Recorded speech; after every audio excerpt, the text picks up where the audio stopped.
Échec était mon nom de famille. La galère, je la vivais tous les jours. Sur la liste des célibataires, mon nom était inscrit. J'ai voulu me marier, mariage gâté. J'ai voulu travailler, oh, travailler gâté. J'ai voulu enfanter, grossesse gâtée. Alors j'ai crié au secours, Éternel, au secours, le Dieu qui bénit, au secours, Jésus, tu es l'arrangeur de vie gâtée. Jésus, le réparateur des choses gâtées. C'est toi qui as rangé, oh, la vie de Bartimée. C'est toi qui as rangé la vie de Lazare, la fille de Jaruson. Témoigneront son nom, le four de Gadara. Témoigneront ton nom. Alors moi je dis, quand c'est gâté, c'est Jésus qui arrange. Quand c'est gâté, c'est Jésus qui arrange. Même si ton travail est gâté, c'est Jésus qui arrange. Même si ton foyer est menacé, oh, c'est Jésus qui arrange. Car rien ne va dans ta vie, c'est Jésus qui arrange. C'est ainsi de là que je me retrouve à la tête. Moi qui étais misérable, je me retrouve honoré. Moi qui fus humilié, Jésus m'a relevé. Il m'a ramassé, il m'a arrangé, a positionné.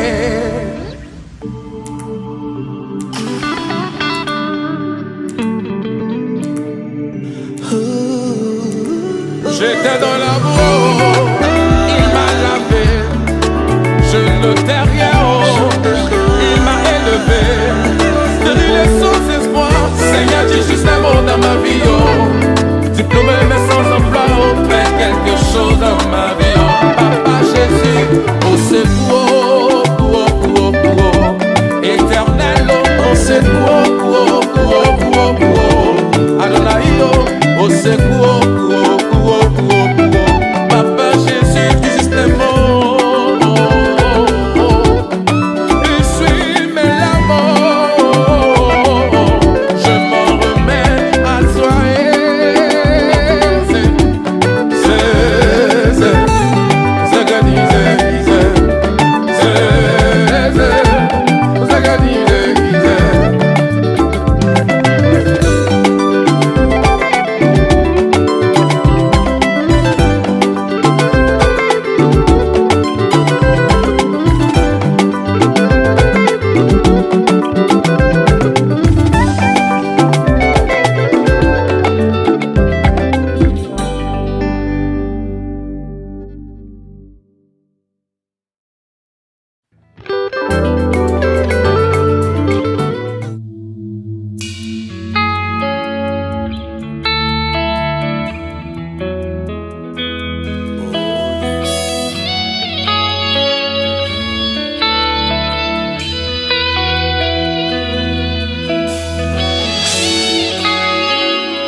Quand les temps furent accomplis et que vint le moment de la promesse, ils étaient tous rassemblés là-haut dans la chambre haute. Quand les temps furent accomplis et que vint le moment de la promesse, ils étaient tous rassemblés là-haut dans la chambre haute. Dieu a dit, Dieu le fait. Dieu a dit, Dieu le fait. Une promesse viendra un autre mois. Ce fut un vent violent, ce fut des langues de feu, ce fut un vent violent, un jour de grâce. Ce fut un vent violent, ce fut des langues de feu, ce fut un vent violent. C'est la Pentecôte, les brocabachanta. C'est la Pentecôte, on a menti du bureau chacabranda. C'est la Pentecôte. Ah, oh, oh, oh, oh. C'est la Pentecôte.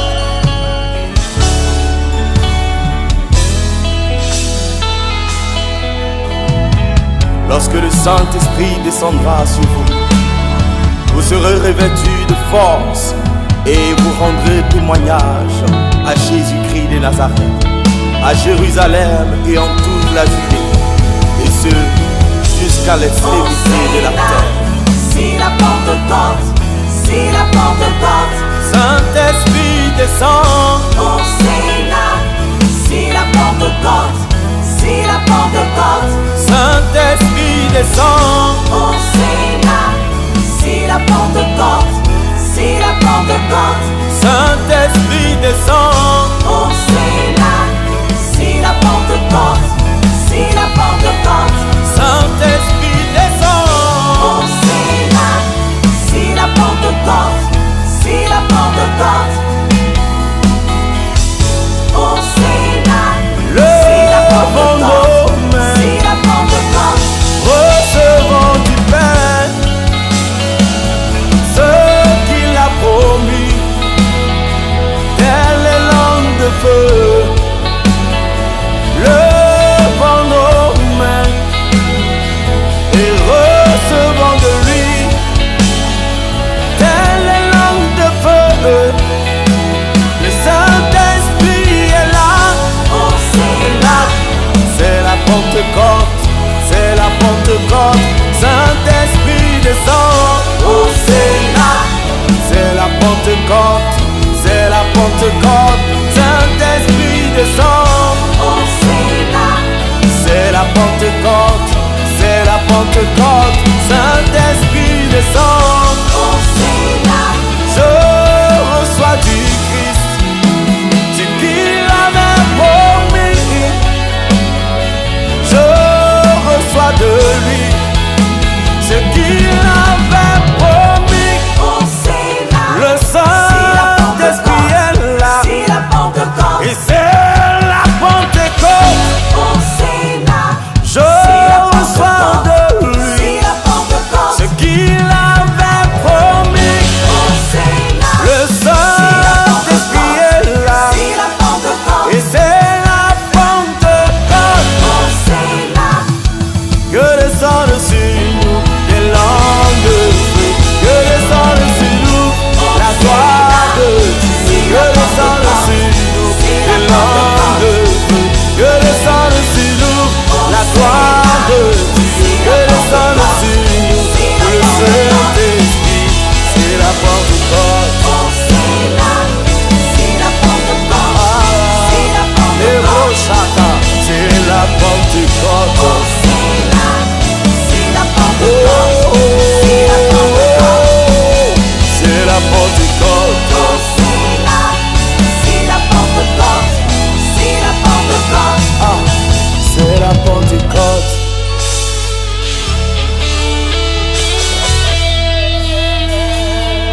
C'est la Pentecôte.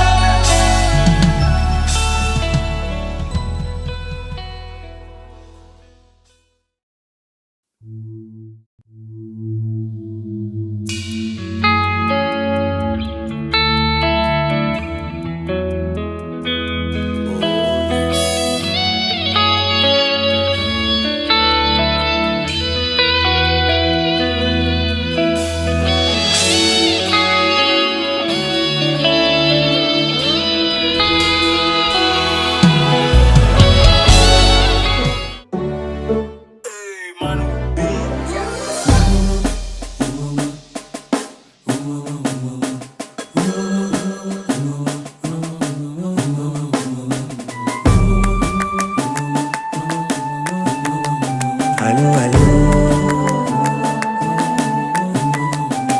Allô, allô, allô.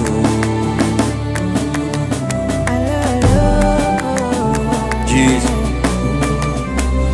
Hey, Tobina un peu d'abord. Avant que je raconte mon scénario, c'est vrai que la vie ne fait pas cadeau. Ouais, Papa Noël, ouais, son sac à dos. Mais même si le problème est dans ma peau, gaga, mon d'accord. J'ai décidé de quitter le mal, car tout ce que je cherchais, c'est lui qui donne. C'est Dieu qui a commencé, c'est lui qui va faire un miracle dans la zone. C'est Dieu qui a commencé, c'est lui qui ferme la bouche des papatos. C'est Dieu qui a commencé, c'est lui qui va faire un miracle dans la zone.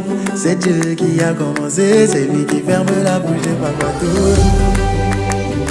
Dieu, allô, allô, Dieu, allez, allez, Dieu.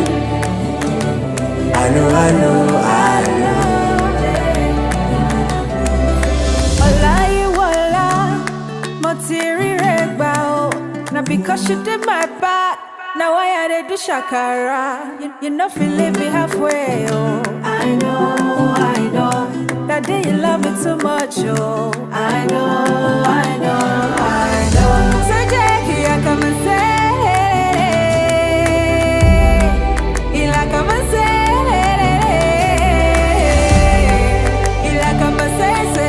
Faire mi hack dans ma vie. C'est Dieu qui a commencé, celui qui ferme la bouche de mes ennemis. Allô, allô, allez, allez. Allô, allô. T'as fait de moi une vraie dame. Ne me demandez pas Dieu. Allez. T'as fait de moi une vraie dame. Ne me demandez pas Dieu.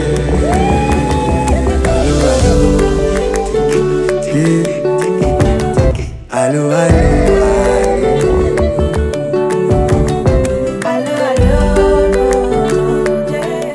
bénis-moi, oh, Iko Pontabo. Bénis-moi, oh, Iko Pontabo. De l'en haut, de l'en bas, si haut. Bénis-moi, oh, Iko Pontabo. Bénis-moi, oh, Iko Pontabo. Ils complotent contre moi. Bénis-moi, oh, Iko Pontabo. Ils se lèvent contre moi. Bénis-moi, oh, Iko Pontabo. Ils en veulent à ma vie. Bénis-moi, oh, Iko Pontabo. Si! Bénis-moi, oh, Iko Pontabo. D'en haut, de l'en bas, si haut.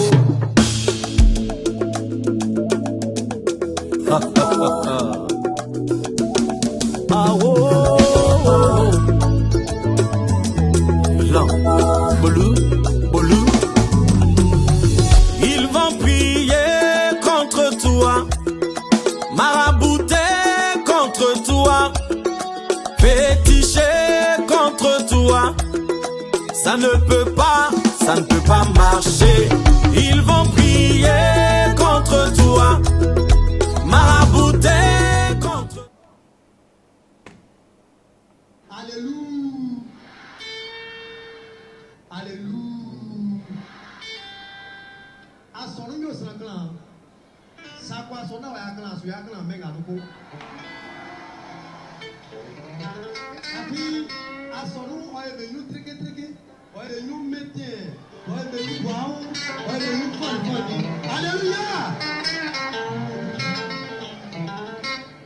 Sonia ngaleke eswa mamanya.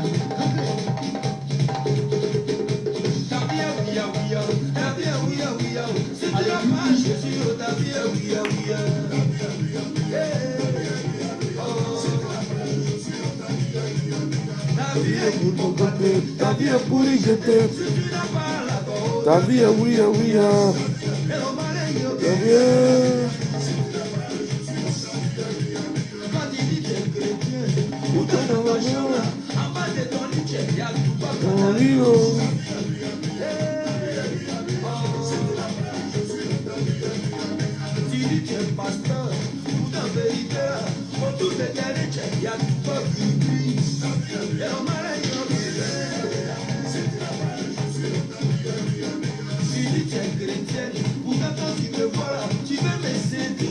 avec tes yeux d'amour.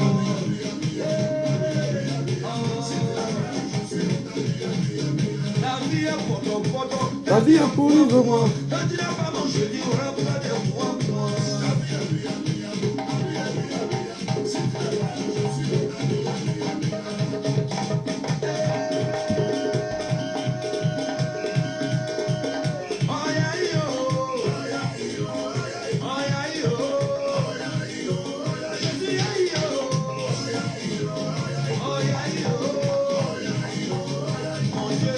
Il revient.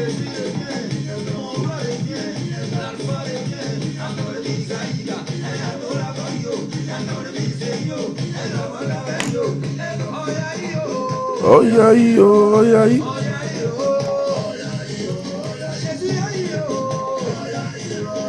Oh yaï, oh.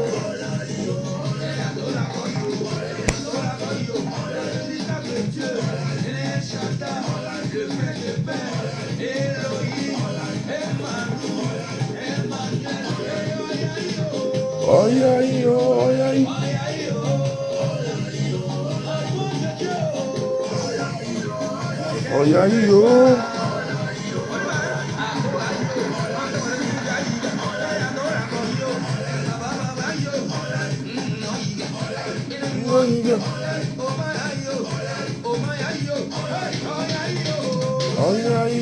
yaï. Oh yaï, oh. Prophète bien pour nous, les impairs, papa. Kadi, Obake, béni de Dieu. C'est vraiment, j'ai déjà béni. C'est vraiment, enfant de Dieu, j'ai déjà béni. C'est vraiment, C'est comment.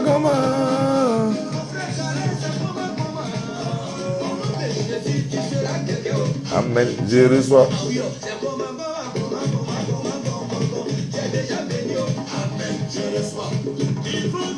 Irène Lee, sois bénie. Dieu te bénisse.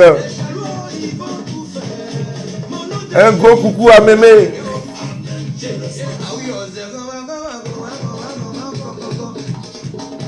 Amen. Je reçois. Marie-Catherine Solbiac.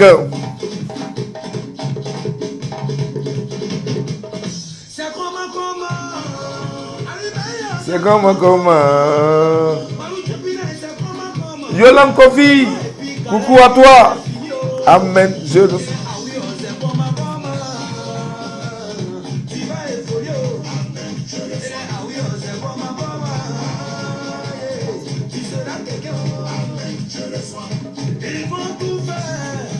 Les pauvres, ils vont tout faire. Ils vont tout faire.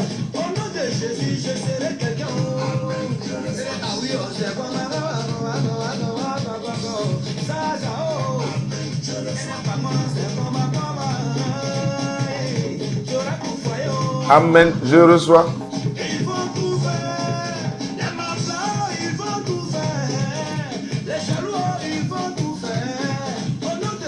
Voilà, Irène Lee, c'est compris.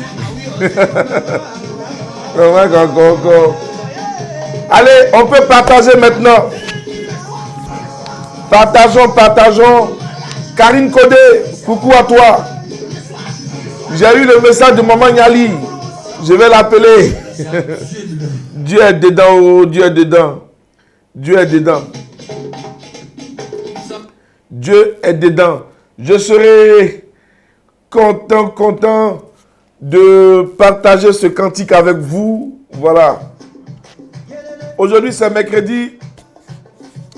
C'est un temps dédié à Saint-Joseph. C'est un temps de la joie. Gladys Achepo.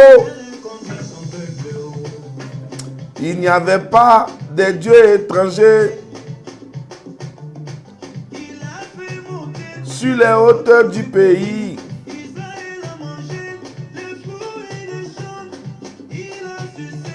Le miel du rocher, l'huile qui sort du plus dur des rochers.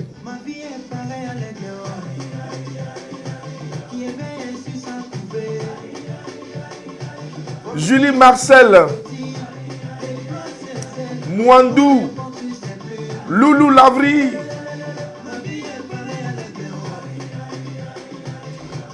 Francette Nicolas. On y va.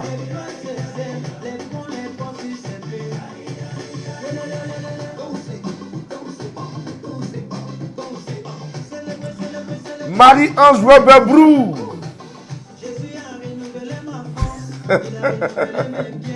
Il a renouvelé ma famille.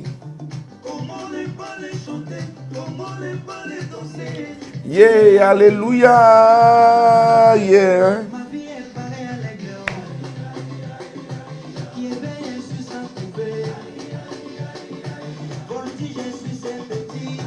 Déploie ses ailes.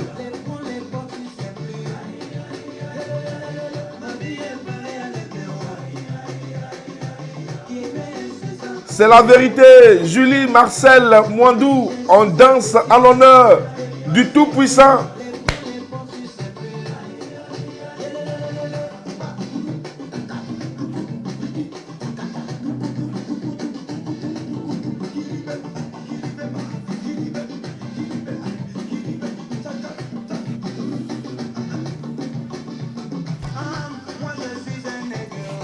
Hélène Yepi.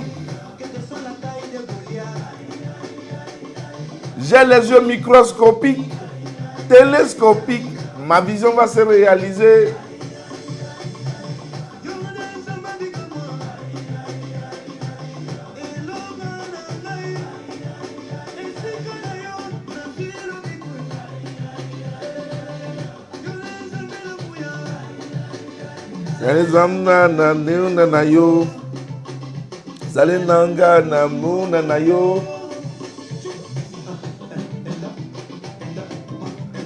Belle bonjour. Erika César, sois bénie. Véronique Yapo.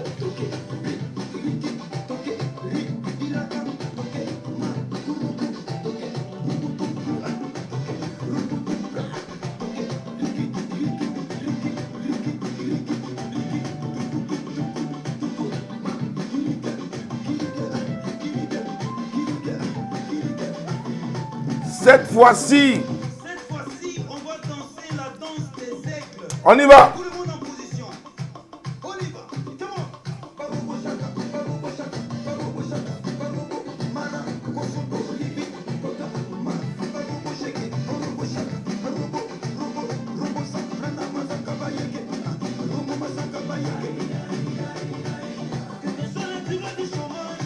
Tu seras embauché au nom de Jésus.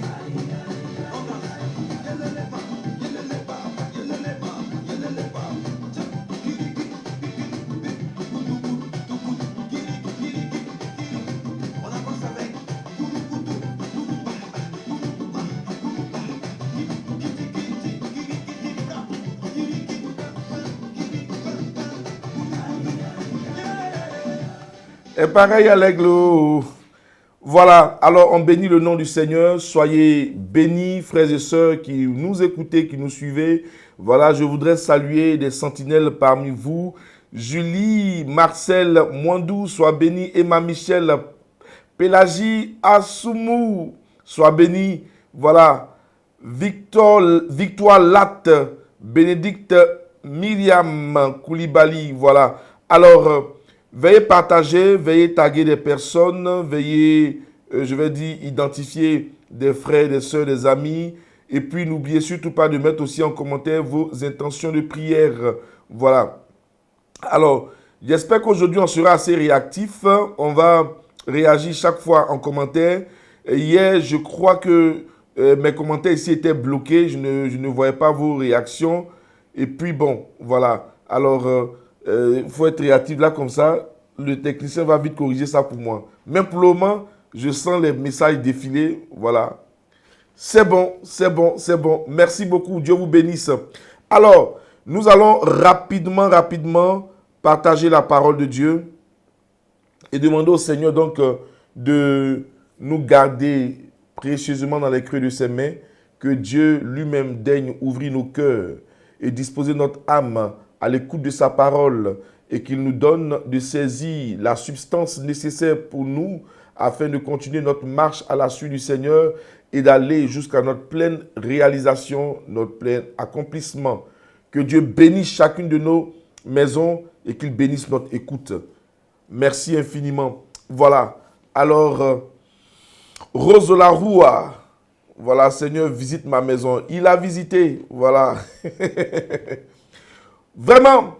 Alors, nous reprenons donc ce beau passage tiré donc de l'évangile de Jésus-Christ selon saint Matthieu, le chapitre 16 et le verset 23. Il est dit ceci: mais lui se retournant dit à Pierre, passe derrière moi, Satan, tu es pour moi une occasion de chute. Et justement, ce passage-là est l'objet de notre méditation, notre exhortation, en tout cas, notre échange aujourd'hui. Et je voudrais, n'est-ce pas, revenir un tant soit peu sur ces propos du maître qui, après avoir entendu Pierre parler, s'adressant à Pierre, n'est-ce pas, on dit, il se retourna, mais lui se retourna et dit à Pierre. Il dit à Pierre, il parle à Pierre, mais dans son interpellation à Pierre, il, n'est-ce pas, parle surtout à celui qui inspire ou qui a inspiré Pierre. Et donc il dit, passe derrière moi, Satan. Tu es pour moi une occasion de chute. Et ce que je voulais donc faire comprendre à mes frères et sœurs aujourd'hui, c'est que nous marchons à la suite du Seigneur. Et le Seigneur lui-même, après, je dirais, cet épisode a dit à ses disciples, si quelqu'un veut me suivre, si quelqu'un veut marcher à ma suite, qu'il renonce à lui-même. Vous voyez, c'est important, la marche à la suite du Seigneur. C'est cette marche-là qui, en réalité, va nous conduire vers notre plein épanouissement, notre réalisation. C'est cette marche qu'il nous faut en vue de nous réaliser ou de bénéficier des faveurs du Seigneur lui-même. Donc, nous imitons le Christ. Nous marchons à sa suite. N'est-ce pas? Nous mettons nos pas dans les pas du Seigneur. Nous voulons faire comme lui, comme le Maître. Et il dit, celui qui veut faire comme moi doit donc renoncer à lui-même, abandonner plein de choses et porter aussi sa croix. Voyez-vous, Pierre, n'est-ce pas, dans son propos, voulait donc empêcher le Maître d'aller jusqu'au bout. C'est-à-dire jusqu'à l'accomplissement du projet du Père dans la vie du Fils. Il dit, oh Maître, Dieu t'en garde, ne dis plus ça. On dit, il fit de vifs reproches au Maître. C'est quand même audacieux de la part de Pierre. C'est quand même audacieux de sa part. Pierre, il fait de vifs reproches au Maître en lui disant, tu ne vas pas aller jusqu'à la croix. Mais de vous à moi, ne fallait-il pas que le Christ meure à la croix pour que nous soyons sauvés? Ne fallait-il pas que le Maître souffre la passion, qu'il soit rejeté par les siens, qu'il soit frappé, qu'il souffre entre les mains des anciens, des patriarches, dans les mains des scribes, des pharisiens, jusqu'à ce qu'il soit livré aux soldats romains, fouetté, frappé, humilié par les soldats romains et ensuite crucifié à la croix et finalement transperçant son côté. Le Maître est mort. Il a fallu qu'il traverse ça pour que toi et moi, nous soyons sauvés. Mes amis, et le Maître donnait ce projet. Le Maître étalait ce projet. Jésus était en train de révéler ce projet. Un projet qui était caché aux gens sages de ce monde. Un projet caché aux maîtres. Un projet caché aux pharisiens, aux scribes. À ceux qui se disent sachant de la loi. Et le Seigneur révélait cela à ses disciples dans le secret. Il leur interdisait même de ne pas dire aux gens qu'il était le Christ, le Messie. Mais vous voyez, Pierre est venu lui dire, ne dis pas ça, tu ne mourras pas. Touche du bois. Je suis en train de dire à quelqu'un que les bénédictions là, de Dieu dans nos vies, nous viennent souvent à travers des malédictions, à travers des souffrances, à travers des épreuves. C'est au creuset de l'épreuve que nous finissons par jauger la main puissante de Dieu dans nos vies qui accomplit des prodiges, qui accomplit des miracles. Sans cela, mes amis, nous n'aboutirons à rien. L'homme renouvelé en Christ est appelé à passer par le creuset de l'épreuve, à passer par le creuset du feu, afin de briller de la gloire que Dieu lui-même a prévue pour lui. Si un chrétien doit se réaliser ou doit atteindre son accomplissement, il ne saurait l'atteindre sans passer par le creuset de l'épreuve. Et justement, notre marche à la suite du Seigneur va nous faire toucher du doigt, côtoyer les épreuves, côtoyer les persécutions, côtoyer les railleries, les moqueries. Notre attachement à Christ, non pas que nous mettons dans ses pas, notre manière d'imiter le Maître nous induira forcément dans des situations de douleur, dans des situations d'épreuve. Nous connaîtrons ce qu'on appelle la souffrance. Nous connaîtrons ce qu'on appelle les pleurs. Nous connaîtrons ce qu'on appelle les gémissements, les douleurs profondes. C'est à ça, en marchant dans les pas du Seigneur, nous sommes appelés à traverser. Mais là n'est pas notre destinée. Là n'est pas notre destinée. Nous passerons par là. Mais notre destinée, c'est la gloire que Dieu a préparée pour nous. La destinée du Maître n'était pas dans la mort. La destinée du Maître n'était pas dans la passion. Mais la destinée du Maître se trouvait en réalité dans sa résurrection, dans la gloire, sa montée dans le ciel. Mes amis, si nous voulons aussi atteindre ce genre de percée, nous traverserons ces situations. Mais l'ennemi sait, tant que nous marcherons dans les pas du Maître, tant que nous marcherons, nous évertuerons à imiter le Maître, l'ennemi sait qu'il ne pourra absolument rien contre nous. C'est pourquoi jour après jour, il s'acharne envers nous en vue de ralentir notre marche, en vue d'entraver notre marche, en vue de créer des embûches sur notre chemin et de nous stopper net. Sa vision à lui, son but à lui, sa visée à lui, c'est d'arrêter notre marche. C'est pourquoi il va procéder par des stratégies. Et la première stratégie que nous avons commencé à aborder depuis hier, c'est celle d'occasionner un frein ou un ralentissement dans notre vie. Il ne va pas arrêter notre marche, mais il va la ralentir. Il va susciter des freins dans notre marche. On n'avance plus dans les pas du Seigneur comme cela devrait l'être. Vous comprenez, non? Il y a un ralentissement. Et le ralentissement va donc aller plus loin jusqu'à l'arrêt, l'immobilisation. C'est pourquoi il y a des personnes, à un moment donné, vous sentez leur zèle lorsqu'ils ont donné leur vie à Dieu. Mais ce zèle-là commence à se dulcorer. Ce zèle commence à diminuer petit à petit jusqu'à ce que ce zèle disparaisse. Et vous les voyez devenus stables. Ils ne bougent plus, ils sont stagnants et la marche s'est ainsi arrêtée. Et on a dit que pour mettre en mouvement ces stratégies, il va s'appuyer sur des moyens. L'un des premiers moyens qu'il touche, c'est la peur. Nous avons parlé de cela là hier. Et le deuxième moyen qu'il touche également, c'est la tiédeur.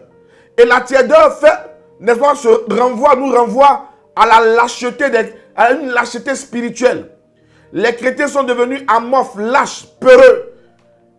Ils ne peuvent plus, je vais dire, s'assumer ou assumer les dits du Maître, assumer la parole de Dieu.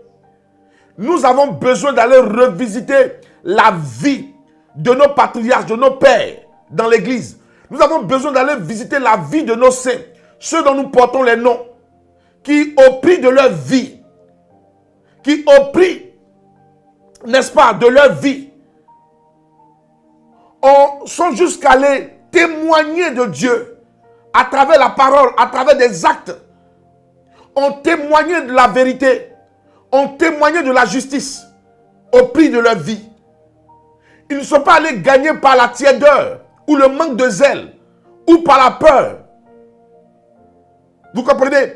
Et le troisième élément que nous avons touché hier, c'était l'acédie, qui est en réalité une forme en fait, d'abandon, une forme de paresse, n'est-ce pas, qui nous gagne souvent dans notre marche à la suite du Seigneur. Une forme de découragement qui nous gagne à la suite du Seigneur. Vous comprenez? C'est pourquoi il nous faut faire attention et être vigilant. Aujourd'hui, nous allons voir 4 moyens encore que l'ennemi utilise pour boucler avec ce premier point. N'est-ce pas? Pour boucler avec le premier point qui est, n'est-ce pas, le fait de freiner les enfants de Dieu dans leur marche. Le 4e point, aujourd'hui, tu peux mettre ça en commentaire et je vais voir si les discussions la défilent ici. Tu peux mettre en commentaire le 4e point, c'est le découragement ou l'esprit défaitiste. Le découragement ou l'esprit défaitiste. Ce que le diable va faire, ce que l'ennemi va faire, le diabolos, l'adversaire, il va commencer à nourrir en nous un esprit de défaite. Un esprit défaitiste. On commence à devenir négatif en tout. Vous comprenez, non? Donc, il y a une forme de découragement qui nous gagne. Mais chaque fois que nous devons entamer un projet, commencer quelque chose, avant même de commencer, on est déjà découragé. Avant même de commencer, on est déjà convaincu dans notre cœur qu'on a déjà échoué. En fait, on est nourri par un esprit de défaite, quoi. On ne voit jamais quelque chose de bon. Tout ce qu'on voit, on dit, les autres font, mais comment il a fait, il va échouer. Comment il a fait, ça ne va pas marcher. Moi-même, je ne sais pas comment je suis. En fait, il a fini par te convaincre que toi, tu es fait pour échouer. Toi, tu es fait pour la défaite. Vous comprenez? Regardez un peu l'image des soldats israélites qui étaient donc, n'est-ce pas, en face de Goliath. Il y avait 2 armées, l'armée d'Israël et l'armée des Philistins. Et dans l'armée des Philistins, il y avait un soldat du nom de Goliath. Goliath était impressionnant par sa taille. Mais aussi, il était impressionnant par ses menaces. Goliath menaçait très mal. Quand il te menace, tu vas mourir.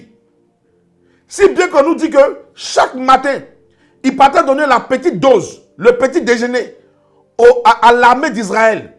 Quand il va, il les menace, on dit toute l'armée tremble. Attends, est-ce que tu comprends ça un peu?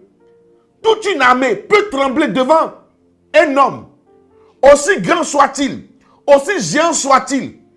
Mais une armée, on n'a pas dit 2 personnes, on dit une armée tremblait devant Goliath.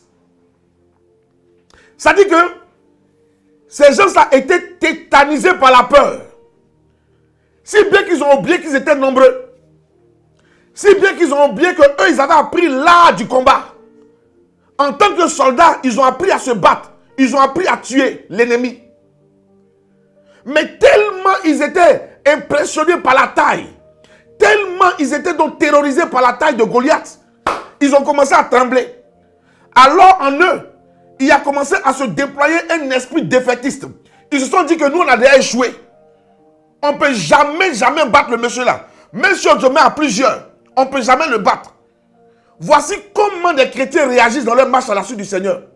Devant une épreuve, aussi petite soit-elle, ou grande soit-elle, ils ont cet esprit défaitiste qui fait qu'ils n'osent pas essayer.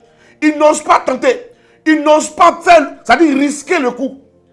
Ils préfèrent se recroqueviller sur eux-mêmes et dire, ça là, vraiment, non, affaire de Dieu là, si c'est ça là, c'est affaire de Dieu, non, c'est bon. Et ils abandonnent. Des fois, ils abandonnent lorsqu'ils sont tout proches du but. Ils abandonnent lorsqu'ils sont tout proches du but. Malheureusement, ils arrêtent leur marche quand ils sont pratiquement, je vais dire, à quelques mètres, à quelques secondes, à quelques heures du but. Non, Seigneur, c'est trop fort. Je ne peux pas. Ils ont été découragés. Et c'est là la tentative de l'ennemi. Si Goliath pouvait terroriser, c'est-à-dire pouvait tuer toute l'armée d'Israël, il l'aurait fait. Est-ce que tu comprends ça même? En fait, ça c'est un principe. Hein? C'est un principe. J'ai entendu une fois quelqu'un qui parlait, bon, pendant ce ici, pendant la crise là, lorsque les soldats essayaient, ça tirait ici, le gars dit, avance, avance. Nous on avance. Tant que tu entends le crépitement des balles, ça veut dire que tu vis. Tu comprends, non? Donc tu dois avancer. Si tu n'entends pas ça, c'est que tu es mort. Mais tant que tu entends le crépitement des balles là, ça veut dire que tu vis. Et j'ai compris un principe. En fait là, l'ennemi a beau te menacer, te terroriser. J'ai compris que le désir de l'ennemi, c'est de me tuer. Il n'y a rien à faire. Le but de l'ennemi, c'est de te tuer. Mais pourquoi passe-t-il son temps à te terroriser que de te tuer? Pourquoi l'ennemi passe-t-il son temps à t'effrayer que de te tuer? Pourquoi l'ennemi passe-t-il son temps à vouloir mettre des pièges, tout ça, alors qu'il a la capacité de te tuer? Pourquoi le fait-il? Tout simplement parce qu'il ne peut pas te tuer.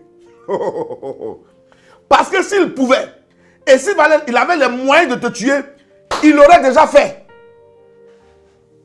C'est parce qu'en réalité, il n'a pas la capacité de te tuer que jusque-là, tout ce qu'il fait, il t'envoie à toi-même t'asphyxier, toi-même te tuer. Il t'envoie jusqu'à ce que toi-même tu te suicides. Et donc, il va semer autour de toi la terreur. Il va semer autour de toi la douleur. De sorte que toi-même tu abandonnes. De sorte que toi-même tu lâches prise. Tu n'espères plus en rien. Et que finalement tu te laisses mourir. Si l'ennemi pouvait tuer là, il y a longtemps Dieu, il avait déjà tué, quoi appelle ça, Job. Parce que quand il montait sur Job, Dieu dit, tu peux tout toucher, mais sauve sa vie. Il y a quelque chose là que l'ennemi ne peut pas nous arracher. Est-ce que tu comprends ça? Mais malheureusement, nous avons peur de lui à cause de ça, parce que nous pensons qu'il peut nous arracher cela. Il ne peut pas. S'il pouvait, il l'aurait déjà fait. Voilà. Enfin, moi, c'est mon principe. S'il pouvait là, il l'avait déjà fait. C'est parce qu'il ne peut pas qu'il passe par des ruses. Il passe par des menaces pour le faire. Si Goliath pouvait tuer toute l'armée d'Israël, il l'aurait fait et puis c'était fini. Mais il ne pouvait pas tuer toute l'armée d'Israël. Parce que malgré sa taille, malgré sa corpulence, malgré également son expertise dans le combat, dans le cas de Goliath là, il savait que s'il se donnait quand même dans le combat là, il peut quand même craindre tout le peuple. Il y avait quand même une peur dans son cœur. Il savait qu'il y a des choses qu'il ne pouvait pas faire. Mais il menaçait quand même. C'est pourquoi il ne tentait pas. Et finalement il dit, envoyez-moi un de vos représentants. Envoyez-moi un de vos représentants. Et puis on va se battre. Et celui qui a gagné là, il fait gagner en même temps sa nation. Tu comprends ça? Il y a l'esprit défaitiste. Et l'ennemi va toujours mettre des choses comme ça. Il va nous faire vivre des situations comme ça. Il va nous faire passer par ce genre de situation où on échoue ici. Et puis on se dit, moi-même, je suis fait pour échouer. Ou ici, ça n'a pas marché. Moi-même, je suis venu pour accompagner les gens. Si tu réfléchis comme ça, si tu penses comme ça, tu n'iras nulle part. Et ce sera le projet de l'ennemi. Son projet, ce sera donc réalisé pour toi. Tu n'iras nulle part. Parce que son but, c'est que tu t'arrêtes là. Son but, c'est que tu n'avances pas. Frère, il y a des gens qui disent, moi j'ai passé le concours, j'ai passé l'examen du bac à 2 reprises, à 3 reprises. Il a dit, oh, toi c'est 3 reprises seulement. Toi, c'est 3 reprises seulement. Et c'est là que tu devais pleurer là. C'est ce qui fait que dans ta tête, tu as abattu jusqu'à... Tu veux te tuer là. 3 reprises seulement. Tu as joué 3 fois. Tu n'as rien fait. Va demander encore. Tu vas te rendre compte qu'il y a des gens qui ont joué 5 fois. Il y en a qui ont joué 6 fois. Il y en a qui ont échoué 12 fois. Je te cause quelque chose. Ils ont échoué plus que toi-même. Mais est-ce que tu vois ces gens qui ont échoué plusieurs fois là? Ils ont encore le mental. Ils ont encore le moral. Ils sont prêts à recommencer encore. Voilà l'attitude des battants. Voilà l'attitude des gagnants. Voilà l'attitude des conquérants. De ceux qui ne laisseront pas l'ennemi les arrêter net dans leur marche à la suite du Seigneur. N'abandonne pas. Le Christ, quand il marchait avec la croix, il est tombé une fois, il s'est relevé. Il est tombé une deuxième fois, il s'est relevé. Il est tombé une troisième fois, il s'est relevé. Il n'est plus tombé. Mes amis, je veux te dire une chose. N'abandonne pas la marche. Va fouiller dans toutes tes affaires, tous tes projets que tu as abandonnés. Parce que tu t'es dit, moi-même là, je ne suis pas fait pour ça. Moi, je ne suis pas fait pour réussir ici. Va fouiller. Remets-la maintenant à jour. Il faut faire un update là-bas. Et puis lève-toi. Le peuple d'Israël est allé à Canaan. Dieu était prêt à aller ouvrir les portes de Canaan. Il dit seulement, allez voir et puis revenez me dire combien de fois je vous ai béni. Ils vont, ils viennent.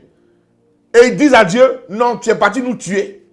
Le territoire que tu nous as donné là, c'est pour nous tuer mal même. Mais qui es-tu toi, Dieu? C'est-à-dire pour nous vouloir un tel mal. Tu es méchant, Seigneur. Regardez, pourquoi ils disent que Dieu est méchant? Parce qu'ils sont allés, ils ont vu que le territoire était occupé. Aïe. Est-ce que depuis que Dieu marchait avec eux là, il ne leur avait pas dit que le territoire était occupé? Est-ce que depuis quand Dieu marchait avec eux dans le désert là, il ne leur avait pas dit que le territoire était occupé? Mais s'il ne leur avait pas dit, écoutez-moi bien, dans le désert là, ils avaient écho de tout ce qui se passait dans la contrée. Ils savaient que Canaan était habité. Ils connaissaient les habitants de Canaan. Pourquoi c'est maintenant là, il veut venir dire à Dieu que ce territoire habité, ce territoire dévore ses habitants? Pourquoi? C'est des peureux, des lâches, des gens qui ne veulent pas avancer.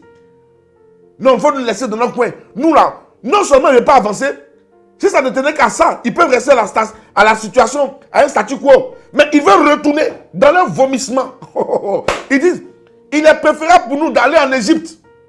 Nommons un chef et puis retourner en Égypte. Ah! Comment des gens peuvent être aussi maso comme ça? Ils disent retournons en Égypte. Nommons un chef et retournons en Égypte.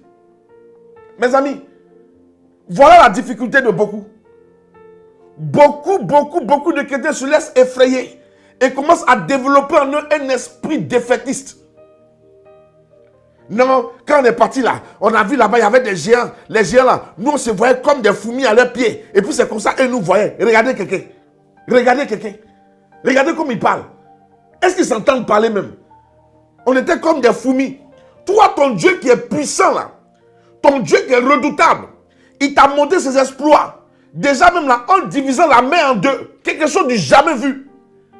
Ton Dieu qui a réalisé de tels prodiges, c'est quelqu'un de géant là, que toi tu crains, plus que Dieu qui t'a montré des prouesses. Mon ami, il faut te revoir. Il faut te revoir. Et c'est comme ça, il y a beaucoup de chrétiens. Dieu accomplit tant de choses dans leur vie, mais pour une chose qui tarde à se réaliser, ils commencent à perdre espoir. Ils commencent à perdre espoir. Ils commencent à se décourager. Mais les chrétiens sont méchants envers Dieu. Une dame se lève. Elle dit, Seigneur, écoute-moi bien. Où est celui-là? Je travaille déjà. Ce que je cherche, un homme.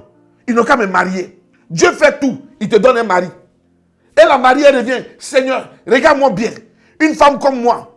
Seigneur, qu'est-ce qu'elle peut bien faire? Si, dans un mariage, elle n'a pas d'enfant. Rends-moi heureux, Seigneur. Donne-moi un enfant. Dieu donne enfant. Elle a enfant. Et puis après, elle fait encore enfant. Elle fait un troisième encore. Elle dit, mais Seigneur, donne-moi, Seigneur notre Dieu, une paire. C'est-à-dire, deux filles, deux garçons.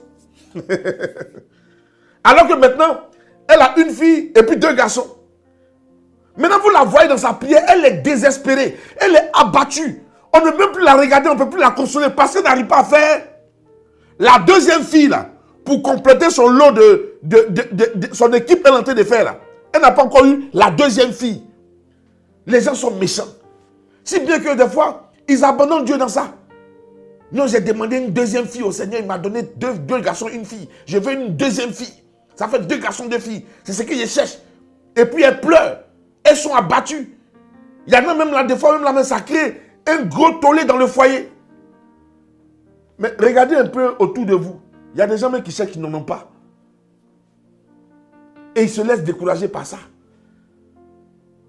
Tu comprends? La femme qui perdait, pas la femme qui perdait le sang, la femme, la veuve, et le juge impitoyable. Oh. Il a dit, elle a traumatisé le juge. Elle a traumatisé le juge. Et c'est justement comme ça que Dieu veut nous voir. Traumatiser le diable. Quels que soient les œuvres. C'est-à-dire, les techniques qu'il va prendre pour nous décourager, pour créer en nous un esprit défaitiste. Non, non, non, non. Il nous voit à l'œuvre et lui-même les tourmenter. Il dit, rendez-lui ce dont elle cherche là. Rendez-lui son besoin. Donnez-lui son besoin. Qu'elle arrête de m'importuner. Tu comprends un peu? La femme a traumatisé le monsieur. Est-ce que comme ça, dans ton attitude, tu peux traumatiser le diable pour qu'il te laisse en paix? Pendant qu'il vient, il te convainc que toi, tu ne peux jamais réussir. Tu continues ta marche. Tu te lèves. Malgré l'échec que tu as échoué, tu te lèves encore, tu reprends. Jusqu'à ce que lui-même, là, il soit convaincu que, non, vraiment, on peut décourager tout le monde, mais sauf toi. Et Goliath est tombé sur quelqu'un. Quelqu'un du nom de David. David lui-même, avant même qu'on le dise qu'il doit se battre contre quelqu'un, lui-même, il savait qu'il avait déjà gagné. Voilà quelqu'un qui a un mental vraiment... Il savait qu'il avait déjà gagné. Il sait qui est avec lui. Il sait les exploits de son Dieu. Il ne tarde même pas à se ressasser les exploits de son Dieu. Est-ce que tu ne connais pas? Il dit, moi, quand j'étais dans les champs, quand une brebis vient à moi, quand un lion vient prendre une de mes brebis, je le rattrape. Je viens ouvrir sa gueule. Est-ce que tu connais lion? Tu as déjà vu, va dans le zoo, il faut voir lion un peu. Quand tu vois son visage là maintenant, est-ce qu'on peut attraper? Mais David dit, je cours après lui, je le rattrape, j'ouvre sa gueule et puis j'enlève ma brebis. C'est un exploit là. C'est exceptionnel quoi. C'est quand on a l'appui de Dieu. Et David le sait. Il n'en doute même pas. Quelle que soit la taille de son ennemi, qu'il soit un animal ou un homme, peu importe, David sait. Lui, c'est un conquérant. Alors, il a appelé pour gagner. Il ne tarde même pas à dire à Goliath qu'aujourd'hui même pour lui est fini. Frères et sœurs, il nous faut marcher comme ça. C'est pourquoi, pour sortir donc, mes amis, pour sortir donc du découragement et du défaitiste, il nous faut marcher dans l'espérance et l'humilité aussi. Espérance où nous sommes convaincus que les choses iront mieux pour nous. Le malheur qui nous a frappé là, ça ne nous emportera pas. L'espérance dans le fait que, quels que soient les dégâts qu'on peut observer maintenant, on s'en sortira. Je prends un peu le cas de Paul, qui était donc sur un bateau qui a connu un naufrage. Ils ont tout perdu, mais Dieu a gardé leur vie sauve. Le malheur peut nous arriver, hein? Mais le diable sait qu'il ne peut pas nous prendre. Voilà. Jonas a été jeté dans l'eau. Une eau menaçante, une mer tumultueuse. Il aurait été emporté par l'eau. Mais le grand malheur là, qu'on a pu voir là, Dieu a envoyé un monstre marin prendre Jonas. Il a dit, le problème que tu vis là, ça ne peut pas t'emporter. Ça ne peut pas. Oh.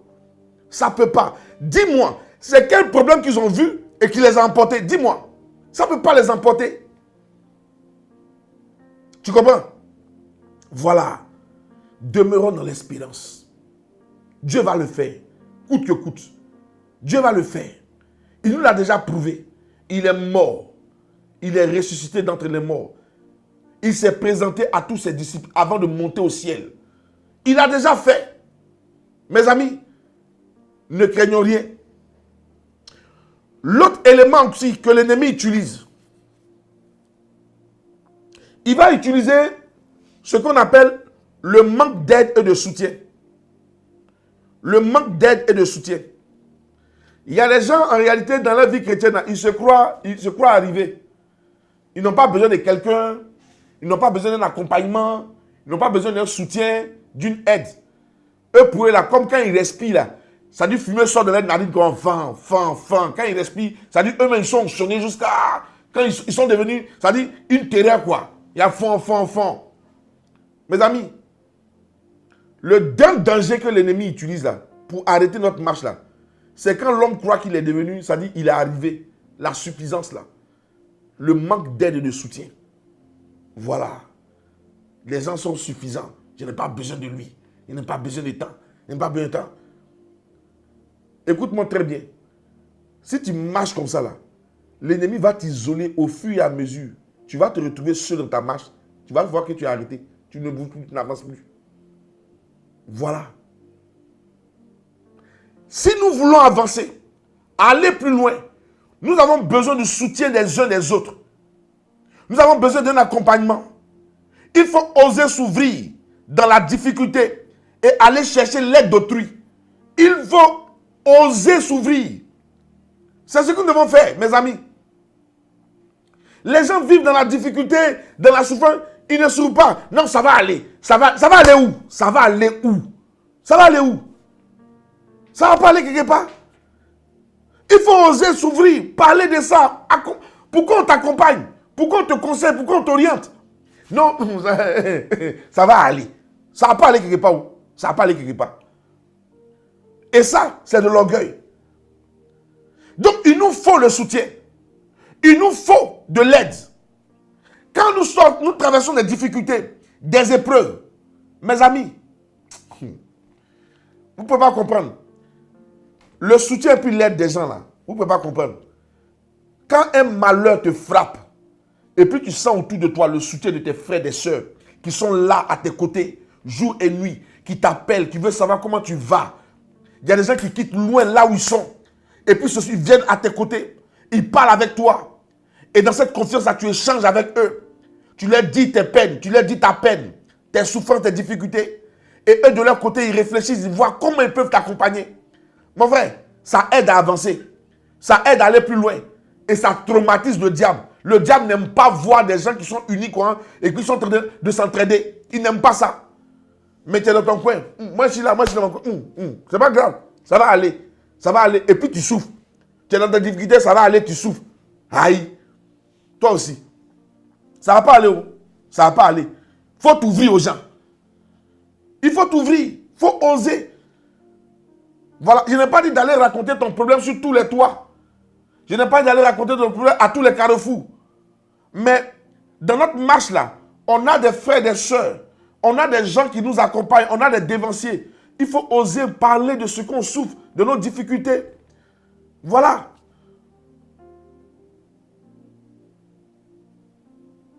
Vous comprenez? Voilà. Regarde quand il dit, la confiance remonte la personne qui est en face de toi. Voilà. Et comme ça, on n'arrête pas la marche. On continue.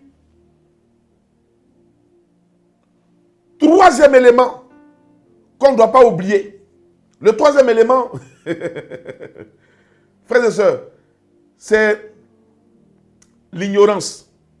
L'ignorance, je crois qu'on a beaucoup parlé de ça la dernière fois. Et on revient toujours dessus encore, l'ignorance. Je vais revenir encore sur l'exhortation, mais ça, on va faire ça sous forme d'enseignement qu'on avait donné sur l'amitié. On va revenir dessus. Il y a encore l'ignorance dedans. L'ignorance là, des fois, vous voyez, des fois, tu peux être assis dans une voiture qui est immobilisée, quoi. Et puis autour de toi, tu as l'impression que tu avances. Parce que les voitures qui sont autour de toi, ça file ici, ça file ici, ça file ici. À gauche, droite, ça bouge, ça bouge. Et tu as l'impression que toi, tu bouges. C'est l'impression que ça donne, mais c'est une impression. Tu ne bouges pas. Des gens sont souvent ignorants. Et dans leur ignorance, ils pensent qu'ils sont devant. Ils pensent qu'ils sont en avance. Ils pensent qu'ils sont en avance. Alors qu'en réalité, ils sont en retard. Ils ne voient rien même. Ils sont bleus. L'ignorance là, c'est une des armes que l'ennemi utilise efficacement et puis efficiemment contre les enfants de Dieu. Il nous faut continuer, quel que soit notre niveau, quel que soit le stade que nous avons atteint au plan spirituel ou bien au plan social, ça, il nous faut continuer d'apprendre. Continuer d'apprendre, de chercher à être éclairé, de chercher à éclairer notre intelligence chaque fois. Et il n'y a pas meilleur moyen d'éclairer notre intelligence que de lire continuellement la parole de Dieu. Plus on lit la parole de Dieu, plus elle éclaire notre intelligence. La Bible ne dit-elle pas, le psaume au chapitre 119, qui dit, le verset 105, il dit, ta parole est une lampe à mes pieds qui éclaire mon sentier, une lumière qui éclaire mon sentier. Il nous faut nous attacher à la parole. Il le faut. Mes amis. Voilà. C'est tout ce qu'il y avait à dire sur l'ignorance. Le dernier point le dernier moyen que l'ennemi utilise, le 7e point, aujourd'hui c'est le 4e point que nous voyons, mais le 7e dans toute la liste, ce que l'ennemi utilise, c'est l'aveuglement. L'aveuglement, c'est une forme d'ignorance aussi. Hein. C'est une forme d'ignorance. Mais j'ai préféré parler d'aveuglement ici pour en réalité mettre en évidence, vous voyez, le chemin emprunté, la voie empruntée. Comprenez, non? Pour mettre en évidence aussi le fait de pouvoir identifier. Parce que quand on est aveugle, on n'arrive pas à identifier. Donc, identifier les choses qui sont de Dieu ou non. La voix qui vient de Dieu ou non. Donc, ça nous permet donc un discernement en fait. Donc, frères et sœurs, il y a souvent, dans notre marche à la suite du Seigneur, que nous sommes aveuglés. Des fois, nous sommes aveuglés par l'ennemi. Comme si un voile était jeté sur nos yeux, nous empêchant de voir ce que nous devons voir. Nous empêchant d'entendre ce qu'on doit entendre. Et c'est tout à fait le contraire que nous finissons par voir et entendre. Vous comprenez? Voilà. Donc, des gens sont aveugles partout.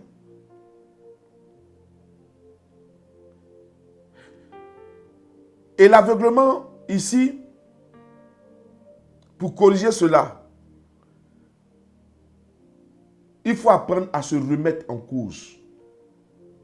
Il faut apprendre à se remettre en cause. Parce que souvent, les gens sont aveuglés par leur capacité, par leur intelligence. Ils pensent qu'ils sont forts que tout le monde. Tellement ils sont forts, puis on a dit qu'ils sont forts là. Ils pensent qu'il n'y a pas quelqu'un de plus fort que eux. Ils pensent qu'il n'y a pas quelqu'un de plus fort, quelqu'un qui est aussi fort que eux. Ils pensent ça. Et des fois, il faut arriver à se remettre en cause. Vous voyez, Jésus là, la question pertinente qu'il a posée à ses disciples, n'est-ce pas? C'est une manière de savoir aussi ce que les gens disent de lui. Une manière de se remettre aussi en cause. De voir un peu, est-ce qu'il est dans le plan de Dieu, tout ça, vis-à-vis des hommes. Il pose la question. Au verset 12 là. Il leur pose la question. Hein? Il leur dit, alors il se méfiait de... Voilà, Jésus arrivait dans la région, il posait la question au verset 13. Au dit des gens, qui est le Fils de l'homme? Au dit des gens, qui est le Fils de l'homme? Ça veut dire qu'il pose la question à ses disciples. Ces gens se remettent en cause quoi. Il pose la question à ses disciples. Il dit, oh, les gens là, quand ils parlent, ils disent quoi de moi? Voilà, c'est un peu ça. Et puis les disciples ont commencé à répondre tout ça. Quand ils ont fini de répondre maintenant, le Seigneur leur dit, et vous, que dites-vous? Pour vous, qui suis-je? Vous comprenez, non? Voilà. Il y a des professeurs qui, dans la classe, souvent, ils disent, ils vont permettre aux élèves de leur apporter des critiques, tout ça. Donc, on ne met pas le nom sur la feuille. Les gens n'ont qu'à se libérer. Yeah! Il y a des occasions où il y a des élèves qui ont profité même pour insulter le prof. Mais tout ça là, c'est nécessaire aussi. Voilà. C'est pour se remettre en cause. Il faut apprendre à se remettre en cause. C'est très, très important. Se vérifier, n'est-ce pas, dans la capacité à entendre une autre voix que la sienne. C'est ça aussi. Il faut voir, est-ce qu'on a la capacité d'entendre une autre voix que notre propre voix? Et donc, mes amis, j'ai voulu donc parler de ça. Aujourd'hui, nous bouclons sur... j'ai pris du temps, mais il fallait ça. Sinon, on ne terminera pas cette semaine. Je veux bien terminer cette semaine. Demain, jeudi, on aborde le deuxième point. Et puis, le vendredi, on aborde le dernier point. Voilà. Donc, aujourd'hui, je voudrais m'arrêter là. Nous avons vu, en ce premier point, le ralentissement et le frein. L'ennemi veut nous faire freiner jusqu'à l'immobilisation. C'est la première stratégie pour mettre une embûche, une entrave sur notre chemin, en vue de nous empêcher d'aller de l'avant. Tu n'as pas beaucoup partagé aujourd'hui. Il faut partager, s'il te plaît. Tu n'as pas beaucoup partagé. Voilà. Et donc, on a dit que les moyens qu'il utilisait, premier moyen, il utilise la peur. Il utilise la tiédeur. Il utilise l'acédie. Il utilise le découragement ou l'esprit défaitiste. Il utilise également le manque d'aide et de soutien. Il utilise l'ignorance. Et puis enfin, l'aveuglement. 7 éléments. La liste n'est pas exhaustive. Voilà. Nous, on a ressorti ça pour attirer notre attention afin de mobiliser davantage notre vigilance dans notre marche à la suite du Seigneur, de ne pas nous laisser tromper et de laisser l'ennemi freiner notre marche. Absolument pas. Voilà. Demain, nous allons aborder une autre stratégie qu'il utilise. Cette stratégie, on l'appelle la déviation. En fait, il va chercher à nous écarter du but par de petits décalages. Donc, il met des déviations pour nous écarter du but. On en parlera demain. Voilà. Portez-vous bien, que Dieu vous bénisse. Nous avons ainsi terminé, n'est-ce pas, cette première partie de notre partage aujourd'hui. Que Dieu nous bénisse. Voilà. Alors, je ne pourrai pas distribuer des pains de vie. Il est 14h01 exactement. Ce que je peux faire, chers amis, je veux maintenant, avec votre bénédiction, votre permission, je voudrais déjà donner 2 communications très importantes. J'ai commencé à donner cette première communication à la prière de 4 heures, tout à l'heure, à la prière de 4 heures. Je voudrais réitérer encore cette communication aujourd'hui, encore à cette prière de 13 heures. Et nous allons ainsi de suite relayer l'information pour permettre une plus grande mobilisation. La première information, c'est que le 14, nous serons à la veille de l'Assomption. Le 14, ici même, à la communauté, au siège de la communauté Cœur Compassion, qui est situé à Angré-Pétro-Ivoire, non loin de la paroisse Saint-Ambroise du Jubilé, la grande paroisse Saint-Ambroise du Jubilé. À côté, il y a une cité, Cité Blanche, Villa 253. Vous êtes tous conviés à un grand temps de prière dénommé Prions sans cesse. Ce sera de 14h à 18h. 14h, 18h, un temps de prière intense. Nous allons prêcher la parole de Dieu et nous allons conduire un temps d'intercession. Alors, le thème qui nous sera donc proposé, qui nous sera traité, et sera traité par votre serviteur, il est tiré de Actes, le chapitre 3, le verset 6. Acte 3, le verset 6. Vous voyez l'histoire donc du paralytique qui vivait un mal congénital, donc malade depuis sa naissance. Il était perclus des pieds. Et puis, il se trouvait devant la belle porte, ne pouvant pas entrer dans le temple. Et il a vu des disciples de Jésus qui passaient par là. Il les regardait, pensant qu'ils allaient lui donner de l'argent. Mais, contre toute attente, voici ce qu'ils vont dire. Ce que j'ai. Ce que j'ai. Vraiment, je t'invite à ne pas rater cette prière. Ce sera pour le dimanche 14. Le dimanche 14 août, à la veille de l'Assomption, venons prendre notre part de grâce, notre part de bénédiction. Voilà, on aura un temps dédié aussi à la Vierge Marie où on va prier. Voilà, ce que j'ai, il faut qu'elle nous obtienne beaucoup de grâce encore. Voilà. Et donc, tous ceux et celles qui seraient intéressés déjà peuvent nous contacter au numéro, n'est-ce pas, suivant. Le numéro suivant. Voilà, c'est le 07 08 13 38 89. Vous nous contactez pour juste confirmer votre présence. Voilà, on dit que vous serez là. 07 08 13 38 89. Nous vous donnerons d'autres numéros encore à partir de demain. Voilà, la campagne est ainsi lancée. N'oubliez pas ce que j'ai. Il y a beaucoup de choses à partager. Ce que j'ai. Ce que j'ai. Voilà. Et donc, ce sera pour le dimanche 14. Ça, c'était la première information. La deuxième information, et je te prie de partager, il faut partager. Alors, il s'agit d'une opération que nous sommes en train de lancer. Et nous l'avons lancée déjà ce matin. L'opération, donc, qui consiste à recueillir, n'est-ce pas, les effets scolaires, des fournitures scolaires en vue de la rentrée 2022-2023. Et ces effets-là, nous allons donc les distribuer dans les villages reculés, du diocèse de Daloa. Nous allons partager, distribuer ces effets-là, ces cahiers, ces stylos, ces bics, ces cartables, ces livres.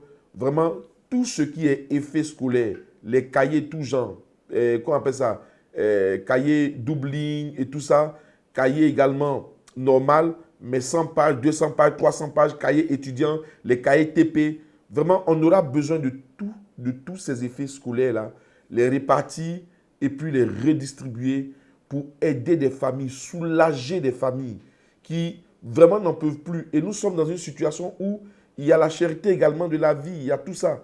Et si nous avons la grâce de Dieu de avoir un peu les moyens pour subvenir aux besoins de nos enfants, pensons aussi à ceux qui n'en ont pas, en prenant juste quelques fournitures pour eux. Voilà.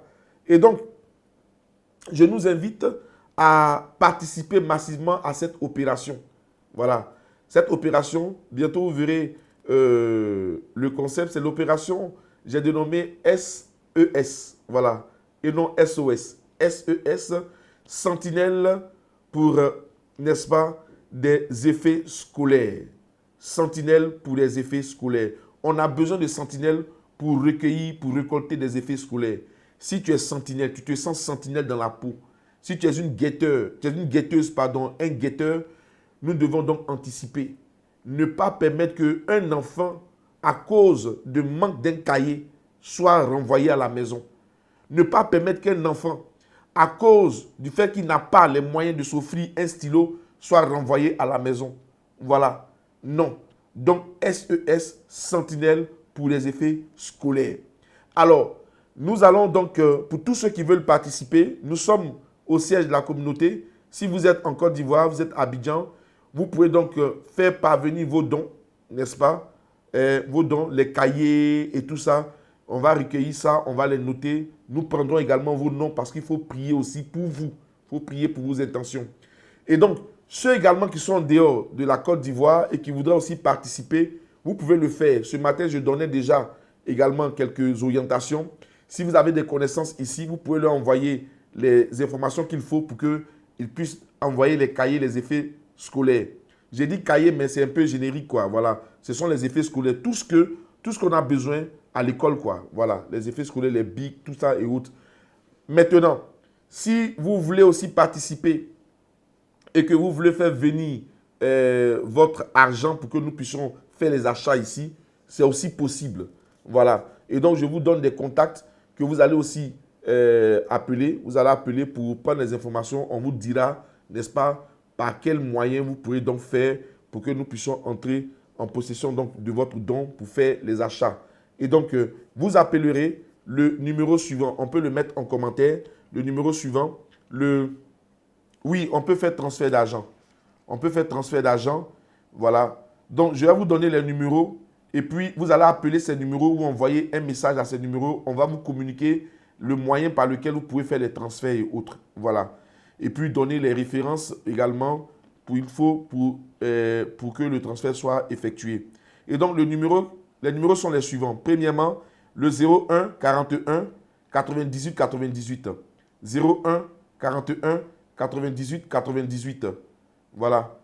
Philo demande, est-ce s'il te plaît, on peut offrir des anciens livres, sacs et tenues? Oui, si c'est toujours utilisable, oui.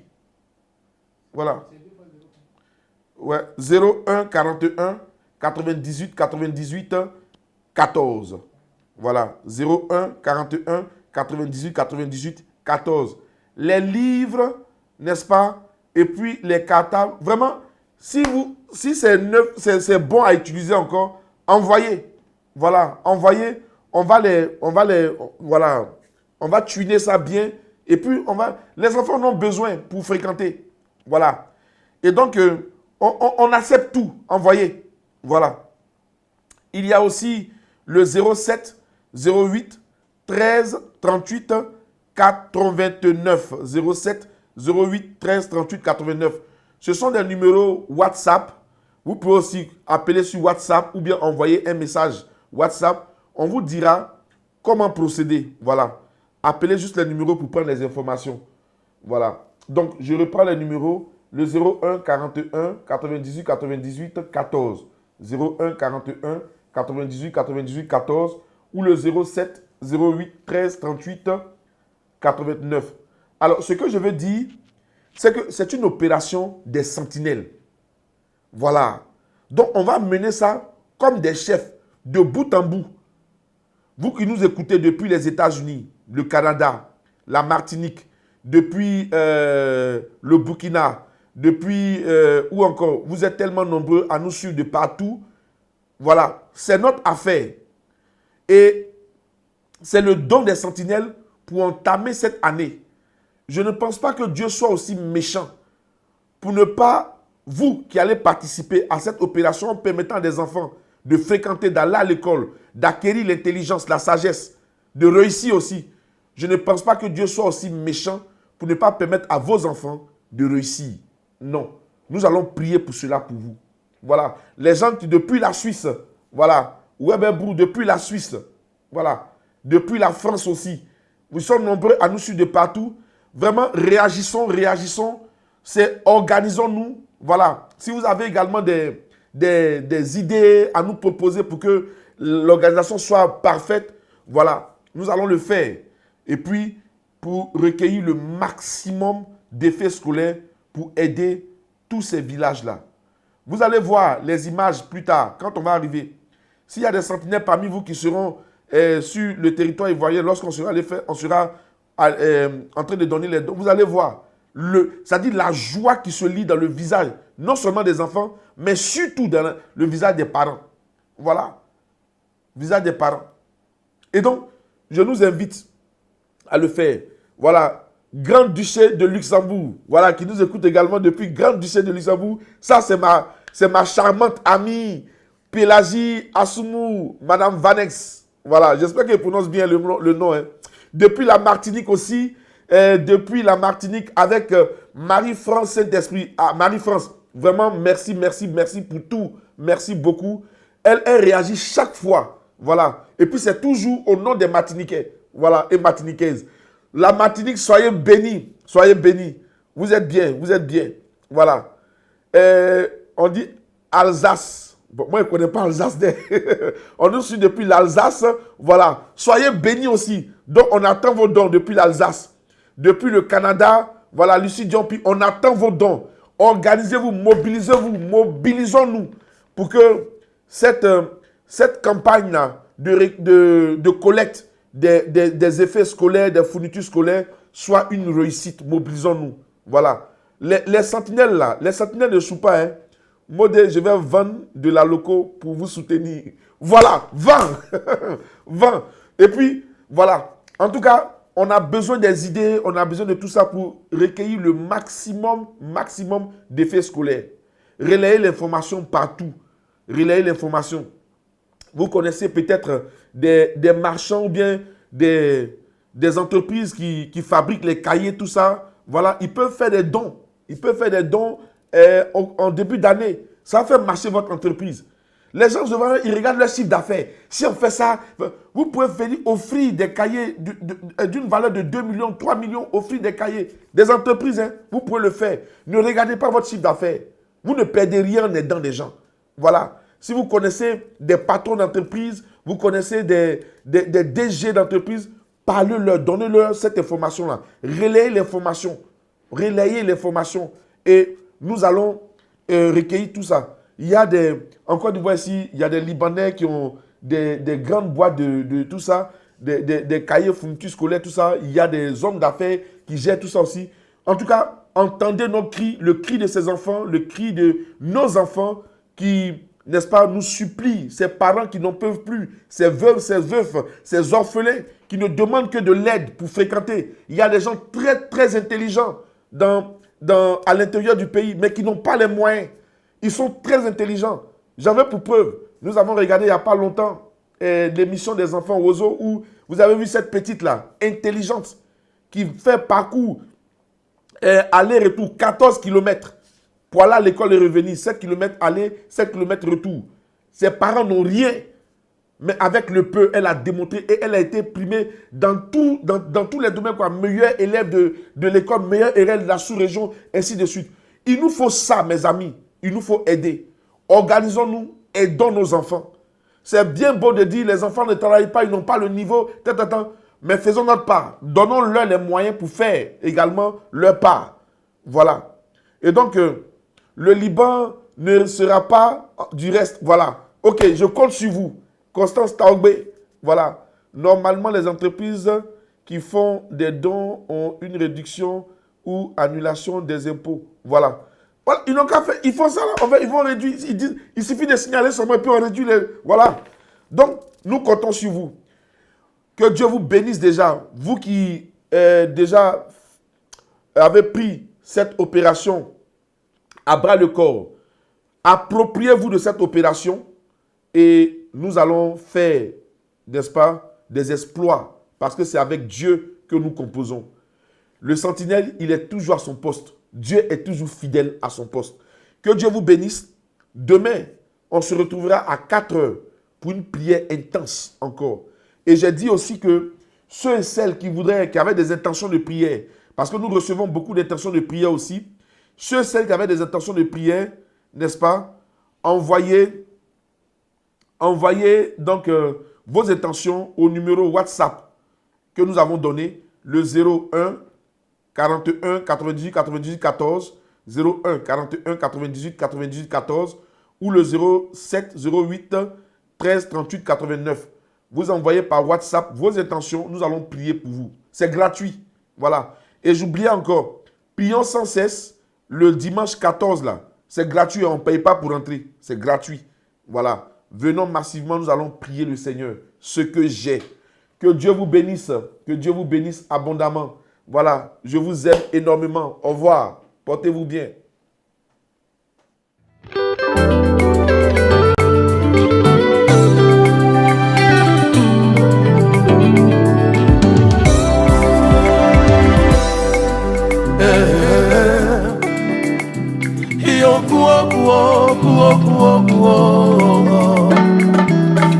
Ayo, ayo, lago.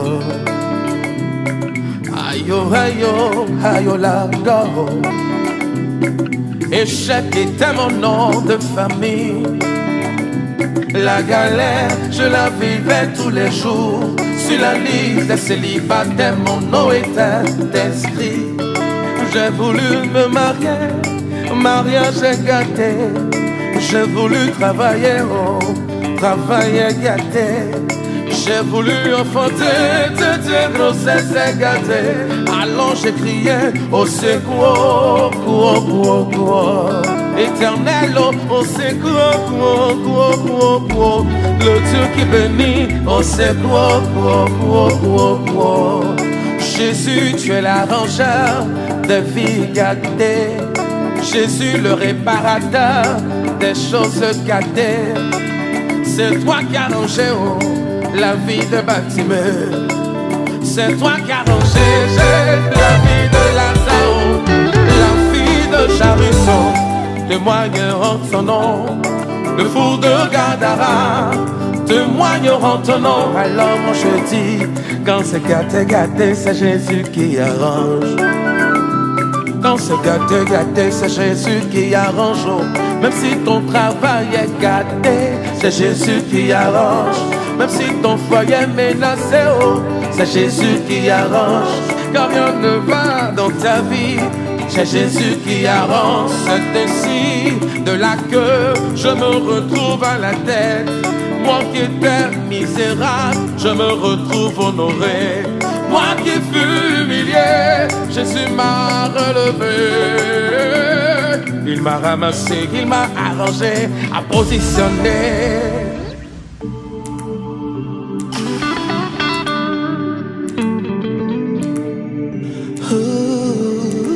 J'étais dans la boue, il m'a lavé. Je n'étais rien, il m'a élevé. Derrière sans espoir, Seigneur, j'ai juste un mot dans ma vie, oh. Diplômé mais sans emploi, oh, fais quelque chose dans ma vie, oh. Papa Jésus, au secours, Éternel, au secours,